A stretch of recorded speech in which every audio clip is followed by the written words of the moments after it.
Thakur, why do you say some parties sometimes work under the influence of capitalists? Parties need funds to conduct their affairs. How can they collect funds? Maybe by begging, but people have their own limitations. So the alternate way is robbery, but that will not be admissible under the law. Then why not appease the capitalist class? That would be much easier.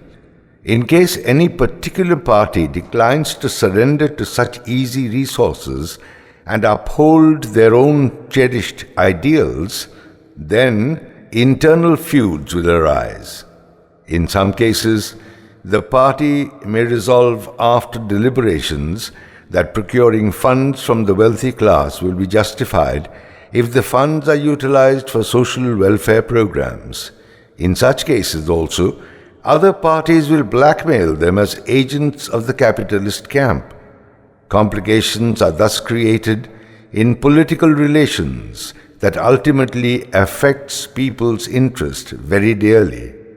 Just like parasites, the exploiting class pollute the society remorselessly because they enjoy unlimited money power by exploitation. So, if you really want to do clean political work, then your task is to eliminate the exploitative capitalist class. You may recall the Vedic dictum, "I appear whenever the need arises for the annihilation of the evildoers." Here, fratricidal disputes must not be allowed. Meet all and develop a united force which will rebuff the opposite camp, even though it looks mightier. So, you should help each other instead of fighting one another. Shut down the camps and work sheds of the anti-social groups wherever you can trace them. The best way to save society is to uproot the parasites from the main tree on which it grows. It has a devil's nature. It spreads its sharp roots deep into the body of its shelter tree and destroys it from inside by sucking it dry. But nobody can see its silent operation from outside. You must take care of society by identifying all such parasitic elements and remove those from the body polity right in time before they grow too powerful. Capitalists are by nature parasites. Same is the case with so-called religious leaders. Because of their selfish designs, the very word religion makes people nervous and allergic. We are concerned with religion that is true and genuine. But today, what you find all around is pollution and adulteration. Everywhere, there is the attempt to capitalize on the psyche of awe and superstition in the name of religion. I shall make the greatest effort to eliminate this class of exploiters, and in fact, I have taken the vow to destroy the fantasy. You must come up and join the task if you are earnest about it. Ultimately, that is real politics. You are not concerned about hell or heaven. Do some good work during the limited spell of your lifetime. My only caution is that you must not go astray from the path of virtue and judiciousness. If you can serve the cause of true religion, you also serve the cause of politics. These two are virtually the same, just like ice and water. Thakur, are there any directions in our scriptures for any constructive and development action program related to the realities of life? Religious scriptures are like closely woven texture, reflecting all that is said or done by men. Whatever may emerge from our body and mind and the senses, all are contained in the scriptures. The scriptures are made of real-life materials. So, whoever moves according to his own inner guidance can contribute to and deal with the scriptures. The essential guideline will tell you to abide by what your conscience asks. Countless scriptures have been written to elaborate this core message. You need not study the classics. Turn to your inner self. The true message lies in store there only if you search earnestly. One who has been enlightened by the innermost source of light can be regarded as omniscient. Unfortunately, that is beyond the reach today because of the heaps of rubbish thrown upon it. Nevertheless, even now there is scope of recovery. You have asserted that there have been a revival of the Vedic line of thoughts and principles of ancient India. Will the wonders of physical science, such as a flight to the moon, were beyond our comprehension? All credit goes to modern science. Is there any mention of all these in the classics of ancient India? Of course. Why to the moon alone? They aspire to reach even the stars, millions of miles above us. Take the case of Dhruva. He devoted himself to hard penance all his life. Then he took the flight to the eternal sight by the golden chariot, which gives to us a very faint idea of what we may call a missile today, isn't it? Besides flight to the planetary systems, what marvels you find in today's scientific developments can be traced to the classics of ancient India. Only we have to make the search and research. The wisdom of the olden times and science of the modern times are basically identical. If the earlier ideas were scientific formulas, the modern form is application thereof to reality. We find reference to aerial chariots long before the invention of airplanes. References of warfare from behind the clouds are also plenty. They even developed devastating armaments known as Pashupat, which they never unleashed for fear of its huge destructive potentiality. In their view, warfare was meant for restoring peace, but never for senseless destruction. So they restricted use of arms to the minimum for the sake of welfare of the country. The formula of deadly weaponry was fully known to them. In fact, Pashupat and the atom bomb are almost identical at the root. Our scientists found out all such formulae by deciphering the old treatises like the Vedas and the Quran. The Germans did the very same thing, and they have admitted their debt to India. The incantation of holy rhymes and prayers to God was considered to be the source of all power and the key to success, according to the Vedas. Deep concentration of the mental faculty on the desired objective generates power sufficient to achieve whatever you contemplate. The mantra, that is the power of the mystic incantation, generates invincible strength.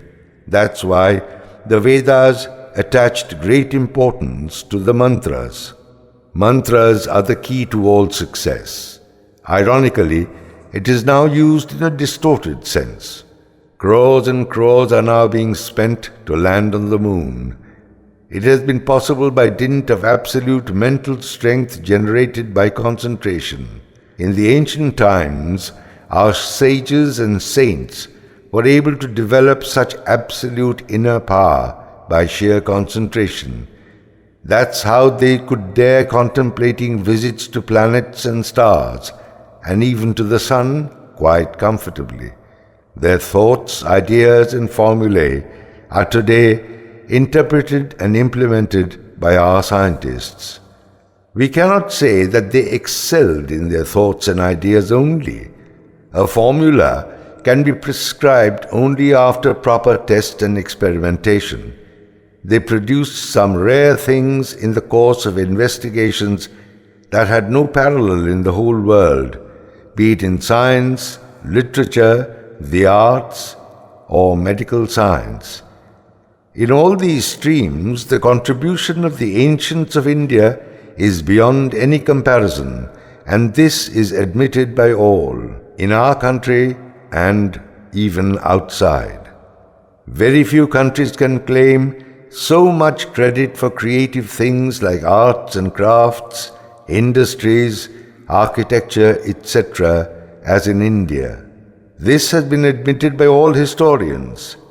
Many historians, builders, engineers, archaeologists, scientists, and scholars came to India to see our temples, mosques, palaces, cities, etc., and appreciated the skill and workmanship. And they also tried to follow and copy the style in their own way. I came to know that the Ikmik cooker brand was based on the system used in the Puri Jagannath temple for cooking prasadam in bulk. There are many instances that appear superhuman, but all such marvels of creation in India are basically rooted in science. Researchers can make good use of such materials.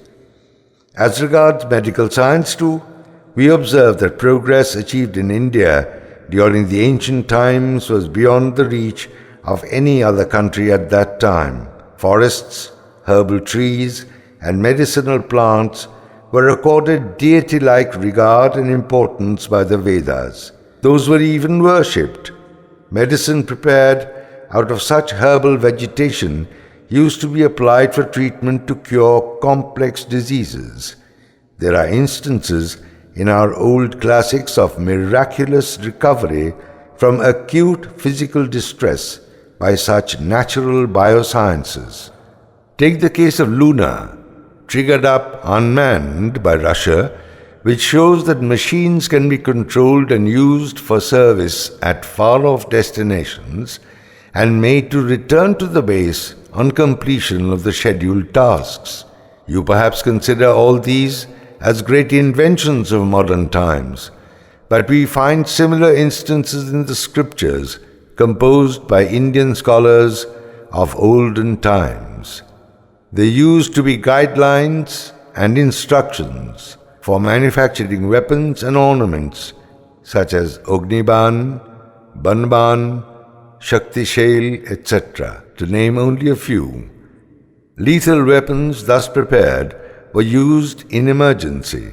Such weapons fulfilled the assigned jobs and would report back to their respective marked landing bays. These are no mere tall tales. Even today's science will bear it out, although ignorant people trash these as myths. The fact is that we lost the track of all these for a long time. Science today has recaptured the thread. These novel themes were found secure in the safe storehouse of knowledge, now resuscitated by scientists. Those who have now crossed the boundaries of India and have spread out to countries all over the world. Practical issues can, of course, be settled this way, Thakur. But what about the spiritual issues? Will you please tell us something about that? According to the principles governing creation, all supporting materials and elements are being provided to nature's functional need. Even before the universe was created, advanced arrangements were in place to satisfy the needs of the living world that was in the process of sprouting. Enough milk is easily found flowing through the mother's breasts as soon as a child is born, to quench his thirst and provide nutrition. It is so surprising to think that some unseen hand is constantly at work behind all this. Look at our own physical body system and our limbs. Everything has its own function for protection and growth. For instance, our nails, body hair, hands and feet all have their own functional duties. Even the faculty of imagination, thought processes, etc., are essentially linked to our inner needs. It is observed that people take recourse to various devices for the sake of physical comfort, maybe some of their efforts will fail and some succeed. That won't matter much. There are ways and means to succeed, and you too can succeed. Therein lies the core of the problem-solving process. If you make the right effort, solutions will be handy, and that's the essence of the solution of life's problems. Now it seems there's little satisfaction of man's needs and ambitions. There seems to be no mental satisfaction even on getting all coveted pleasures and possessions. The mind is restless and in the search of something more covetable and substantial. Thus, a stage comes when material objects and the surroundings appear repugnant. The mind will then aspire for something higher and permanent, and in the process he will be led to imaginative sources of attainment, not restricted only to crude realities. When there is earnestness in the thirst, there should also be materials to quench it. So the search goes on and on. You see, it is the logic governing the race of time. In this way, those who are able to synchronize their efforts with the cosmic uniformity are ultimately rewarded with unbound divine bliss, what we call Brahmananda. While walking over desert land, suddenly a drop of water falls on the body. The person at once feels overtaken by joy, and his mind prays for more, because he feels assured of the endless source of such water drops. Though apparently limited, these few drops thus take him to the limitless, just as little drops of water are finally found to have merged into the ocean. Entire mankind becomes enchanted and wishes for the great reservoir. Water in a pitcher will end, and as it is used up, joy will be transitory. But man wants to have the full and moves about relentlessly. It is quite natural on his part, for he likes to flow with the universal tide. The sky above is limitless, and yet you want to find out its unknown marvels, if only you can reach there. Apparently, there's no such facility to help you, but rest assured that all facilities will come up to help you if there is sincerity of purpose in your effort and endeavor. Ritualistic performance may be brushed aside in contempt by today's gentry, but those who are serious enough to pursue their search till they finally achieve will observe all the instructions enshrined in the scriptures with due regard. Suppose a boat is sinking and its passengers are thrown overboard. They will stretch full length to save their own lives, and they hold on firmly to each other to reach the shore. Struggling thus, if one reaches the place of safety and, by the irony of fate, finds the person he has been clinging upon to remain afloat is a mere corpse having died in his struggle to swim ashore.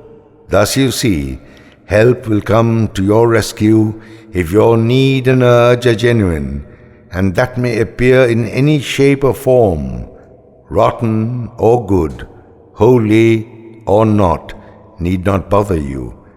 Just as milk comes to the mother's breast as a matter of course, to fulfill an intense need, so also whatever help comes to your aid at the moment of extreme need should be considered God-sent. Here you find people usually respond if you ask or give a call. Animals like a dog or a cat also can be tamed by our sincere treatment. There should be correlation between muses, both inner and outer. Then everything can be obtained. Success in the limited areas of reality will indicate that its linkage with much higher gainful stock above. We have to raise our voices to call people at a low pitch if they are waiting next door, and at a higher pitch if they are at a distance and far away. The more loudly I call, the more easily will they hear and respond likewise. If we can multiply our thoughts and visions and proceed with our jobs with the intensity of purpose, then certainly we shall gain some result, sooner or later. Objects in nature all over the universe are always alert and active, one way or another. We are endeavoring to do so much work within our limited scope, whereas we have to forge unity with nature's endless energy. Then, as an effect, we will be blessed with endless satiety and joy. This you can call yoga. All that is created in nature represent cause and effect. The same relativity can be observed in our own case as well. As is our urge, so will it be its materialization. Sometimes easily, sometimes through hurdles.